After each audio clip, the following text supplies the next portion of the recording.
Hello दोस्तों, polytechnic education channel पर आप सभी लोगों का हार्दिक दिल से स्वागत है। यदि दोस्तों आप पॉलिटेक्निक कॉलेज के छात्र हैं तो ये वीडियो पूरा देखें और साथ ही साथ दोस्तों ये आपके लिए काफ़ी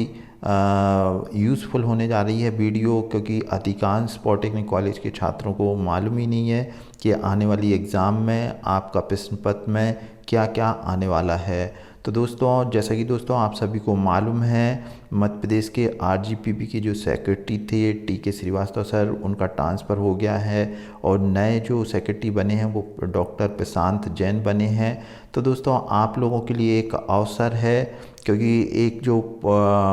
जब टी.के. श्रीवास्तव सर थे जो कि सेक्रेटरी थे आरजीपीपी डिप्लोमा विंग्स के, तो उन्होंने एक लेटर इशू किया था और उसमें आप लोगों को जितना भी सिलेबस है ओसीबीसी का, पहले इस तरीके का कोई पेपर आपके सीनियरों को नहीं आया है, क्योंकि जितने 13 चैप्टर रहते थे तो सिर्फ उसमें से 5-6 चैप्टर जो कि यूनिट रहती थी उसी में से आप लोगों का एग्ज़ाम पेपर बनता था। लेकिन 2 महीने पहले एक लेटर जारी हुआ था, हालांकि बहुत से जैसे रूरल एरिया के जो पॉलिटेक्निक कॉलेज हैं वहाँ के विद्यार्थियों को नहीं मालूम है, हालांकि बड़े पॉलिटेक्निक कॉलेज जैसे उज्जैन, जबलपुर, ग्वालियर, इन विद्यार्थियों को पता है। तो दोस्तों आज की वीडियो में आप लोगों को क्या करना है, क्योंकि अब सेक्रेटरी बदल गए हैं, बहुत से विद्यार्थी आवेदन भी करना चाहते हैं लेकिन आप लोगों में एकता नहीं होने के कारण नहीं हो पा रहा है। तो सबसे पहले दोस्तों हम लेटर देख लेते हैं। साथ ही साथ दोस्तों ये वीडियो आप भले लाइक करें या सब्सक्राइब करें चैनल को, ये ना करें, लेकिन जितने भी पॉलिटेक्निक कॉलेज के विद्यार्थी हैं वहाँ तक ज़रूर पहुँचा दें, क्योंकि मध्य प्रदेश के 32-35 जो भी पॉलिटेक्निक कॉलेज हैं वहाँ तक अगर ये वीडियो पहुँचेगा तो निश्चित तौर पे सब अपने अपने पॉलिटेक्निक कॉलेज के जो भी अलग अलग पॉलिटेक्निक कॉलेज के अलग अलग शहर के हैं वो आवेदन सेक्रेटरी को भेजेंगे, तो निश्चित ही एक दबाव बनता है और हो सकता है आप लोगों को जैसा आपके सीनियरों को पेपर आता था वैसा आप लोगों को पेपर आ जाए। यहाँ दोस्तों आपकी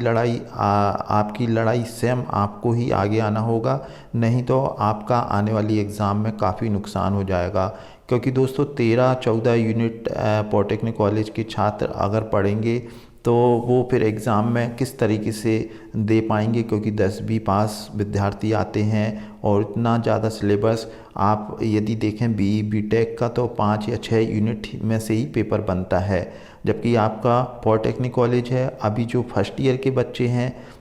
जिनका एआईसीटी ने सिलेबस बनाया है उसमें भी आपको मैंने बताया है 5-6 यूनिट, ज़्यादा से ज़्यादा 7 यूनिट, इससे ज़्यादा नहीं है। यहाँ दोस्तों आपके जितने भी पॉलिटेक्निक कॉलेज के जो सेकेंड ईयर और फाइनल ईयर के विद्यार्थी हैं, जो ओसीबीसी का सिलेबस, जो पूरी स्कीम, पूरा पाठ्यक्रम से एक नोटिस जारी किया था तो उसमें से आएगा, तो ऐसे में दोस्तों आप लोग कितना पढ़ पाएंगे और एग्ज़ाम में कितना नंबर ला पाएंगे, ये एक बड़ा प्रश्न चिन्ह है। क्योंकि दोस्तों एवरेज बच्चे हैं और अधिकांश जगह अच्छे से बच्चे पढ़ नहीं पाते हैं। तो पहले मैं वो लेटर दिखाता हूँ, फिर दोस्तों आप लोगों को क्या करना है। यदि आप लोग ये जो वीडियो है सभी जो भी आपके दोस्त हैं अन्य पॉलिटेक्निक कॉलेज में वहाँ भेजें, और आप लोग को कोई बड़ा काम नहीं करना है, एक आवेदन लिखना है सेक्रेटरी के नाम से और द्वारा प्राचार्य महोदय के। एक आप रिक्वेस्ट तो कर ही सकते हैं, जब 32 पॉलिटेक्निक कॉलेज से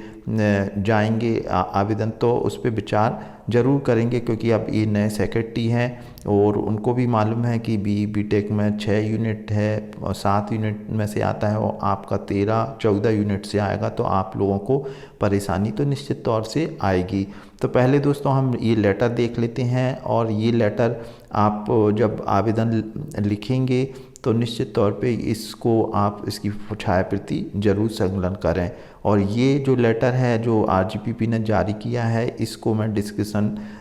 बॉक्स की लिंक में दे दूंगा, वहाँ से आप डाउनलोड कर लें और जल्द से जल्द आप एक लेटर बनाएं।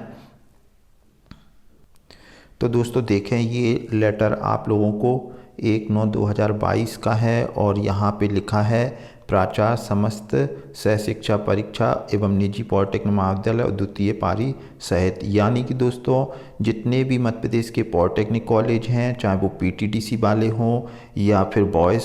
पॉलिटेक्निक कॉलेज हों या फिर बॉयज़ गर्ल्स वाले हों या फिर महिला पॉलिटेक्निक कॉलेज हों, यहाँ दोस्तों आप विषय में देखें ओसीबीसी आधारित डिप्लोमा पाठ्यक्रम में संपूर्ण पाठ्यक्रम से प्रश्न पूछने विषयक सूचना। तो दोस्तों जो स्कीम आप लोगों के लिए बनाई गई थी, फिर उस स्कीम से आप लोगों को फ़ायदा नहीं मिलेगा, क्योंकि उसमें प्रैक्टिकल की अलग थी, पेपर पेन टेस्ट का अलग था, और एक बार जब वो एग्ज़ाम हो जाती थी तो उस चैप्टर में से आपको नहीं पूछा जाता था। अब यहाँ दोस्तों यहाँ पे क्लियर लिखा हुआ है कि जो भी ओसीबीसी वाले हैं मध्य प्रदेश के, जो सेकेंड ईयर के बच्चे हैं और थर्ड ईयर के, तो उनको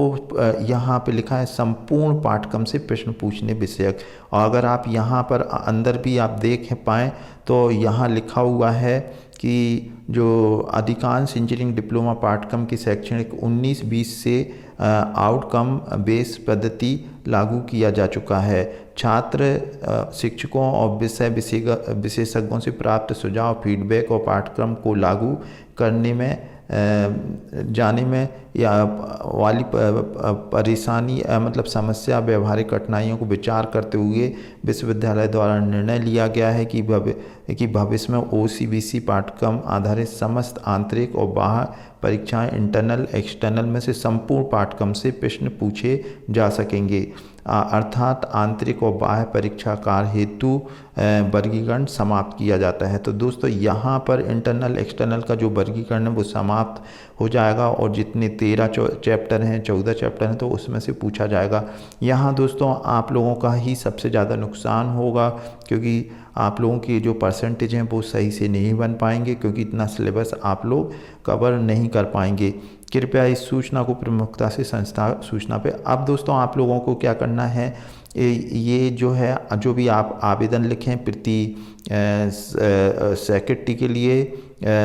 या प्रति सचिव लिखें, आप यहाँ पे देखें, आप ये सचिव लिखा हुआ है, सचिव राजीव गांधी प्रौद्योगिकी विश्वविद्यालय। तो आपको ये प्रति करके ऊपर आप सचिव लिखें राजीव गांधी प्रौद्योगिकी विश्वविद्यालय द्वारा प्राचार्य महोदय, और एक प्रतिलिपि कुलपति को भी दे दें, और साथ में दोस्तों आप प्राचार्य महोदय के साथ भिजवाएं, और एक अग्रिम प्रति आप लोग डायरेक्ट भी भेज सकते हैं। और जो भोपाल के आसपास के छात्र हैं वो पर्सनली जाके भी आप लोग रिक्वेस्ट कर सकते हैं। अब दोस्तों आपको विषय में यही लिखना है कि ओसीबीसी आधारित डिप्लोमा पाठ्यक्रम से संपूर्ण पाठ्यक्रम से प्रश्न पूछने विषयक सूचना। तो यहाँ आपको लिखना होगा दोस्तों कि ओसीबीसी आधारित डिप्लोमा पाठ्यक्रम की संपूर्ण पाठ्यक्रम से ना प्रश्न पूछने विषयक, बल्कि आपका जो ओसीबीसी स्कीम है वो लागू करने के विषयक में। और फिर इसमें आप लिख दें कि पूर्व में जो स्कीम आरजीपीपी की ने लाई गई थी, और वहाँ पर सभी थ्योरी एग्ज़ाम के लिए अलग यूनिट थी, और लैब एग्ज़ाम के लिए अलग, पेपर पेन के लिए अलग। तो आप सभी से मतलब सचिव महोदय से आप निवेदन है कि आप पूर्व की भांति ओसीबीसी आधारित डिप्लोमा पाठ्यक्रम को लागू करें, और यहाँ इंटरनल एक्सटर्नल की जो मतलब सीमा है उसको समाप्त ना करके, जो पूर्व में सीनियरों को जिस तरीके से पेपर आया था उसी तरीके से हमारा भी पेपर आने वाली एग्ज़ाम में दिया जाए। और यहाँ पे दोस्तों आप लोगों को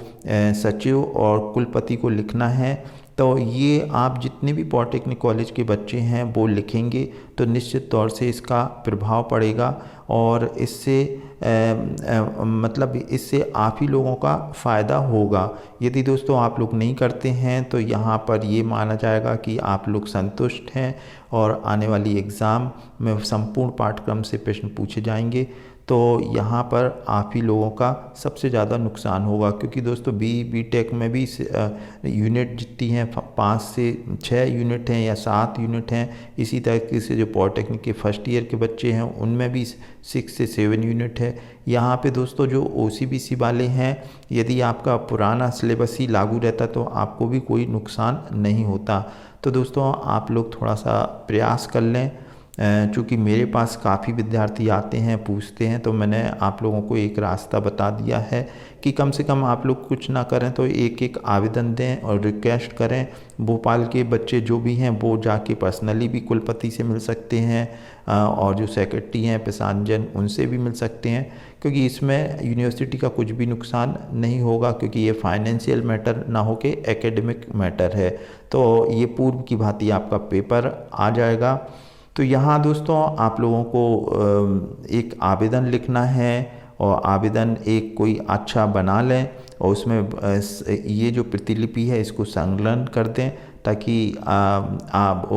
ये जो आप लोग डिमांड कर रहे हैं वो उसका ये रेफरेंस नंबर जो संदर्भ है ये भी आप डाल दें, दिनांक और आरजीपीबी का जो आदेश है। तो इस तरीके से आप लोग इसको प्रेजेंटेशन कर सकते हैं। मे भी हो सकता है आपका निर्णय भी जल्दी हो जाए, लेकिन बिना कुछ किए आप लोगों को कुछ मिलने वाला नहीं है। तो दोस्तों ये जो वीडियो है अपने जितने भी पॉलिटेक्निक कॉलेज के बच्चे हों उन तक फैला दें, और आप लोग इसको आवेदन बना के भोपाल ज़रूर भेजें। वीडियो अच्छा लगा हो तो ज़्यादा से ज़्यादा बच्चों में शेयर कर दें, ताकि आने वाली एग्ज़ाम में आप लोगों को फ़ायदा मिल सके। तो दोस्तों वीडियो अच्छा लगा हो तो इसको लाइक भी कर दें, और वीडियो देखने के लिए थैंक यू।